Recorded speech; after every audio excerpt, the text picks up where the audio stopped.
કળિયુગમાં વાનપ્રસ્થ અને સંન્યાસ આશ્રમ માટેની શું વ્યવસ્થા છે?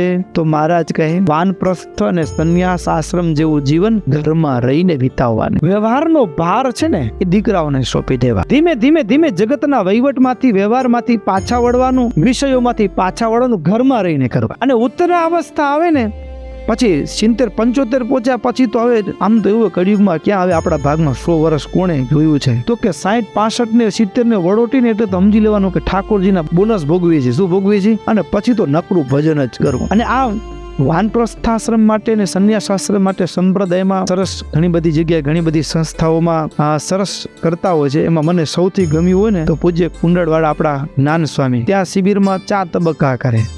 એક બાળકોની, પછી કિશોર એટલે 12-13 વર્ષથી મોટા અને 16-17 વર્ષ સુધીના દીકરાઓ હોય એની અલગ, પછી યુવાન એની અલગ, અને પછી પ્રૌઢ એટલે 50 ને વડોટી જાય ને એને એની શિબિરમાં અલગ વ્યવસ્થા હોય. એ બાપાને પછી હવે તમે જીવનમાં મહેનત કરવાની ને એવી વાત ન હોય, પાછા વળવાની વાત હોય, સમજે ને? એને પ્રૌઢ વિભાગ અલગ. ભાઈઓનો બધેનો એ 50 વર્ષ પછીનો જે ઉંમરના હરિભક્તો છે એને સતત એવા પ્રકારનું જ્ઞાન, એવા પ્રકારનો યોગ આપવામાં આવે કે હવે કેમ કરીને વિષયમાંથી પાછા વળવું, વ્યવહારમાંથી કેમ પાછા વળશું, ભગવાનમાં હેત કેમ થશે દિવસે દિવસે વધારે. અને એમાં પણ એવા જ્ઞાનના પાઠ શીખવાડે કે પછી ગ્રસ્ત હોય ને એનામાંથી તમે તમારા પરિવાર સાથે થોડો ઘણો સમય કાઢો, ન કાઢો એમ નહીં, પણ મોટા ભાગનો સમય તમે આખા સંપ્રદાયમાં સૌથી સરસ એ દ્રષ્ટિએ મેનેજમેન્ટની વ્યવસ્થાઓ તો ત્યાં છે. શું કામ? તો કે ગેટકીપર થી માંડીને છેટ મંદિરના બધા પગથિયા ઉપરથી માંડીને બધે ત્યાં હરિભક્તો જ, વડીલ હરિભગત ત્યાં મંદિરમાં રહે, એને જે સેવા સોંપાયેલી હોય ત્યાં સેવા કરે. હાથમાં માળા હોય, ખિસ્સામાં મોબાઈલ હોય, તેમાં કથા વાગતી હોય, ધૂન ચાલુ હોય, કે કંઠમાં પેલું જપનું પહેર્યું હોય, અને આખો દિવસ ભજન, વાનપ્રસ્થ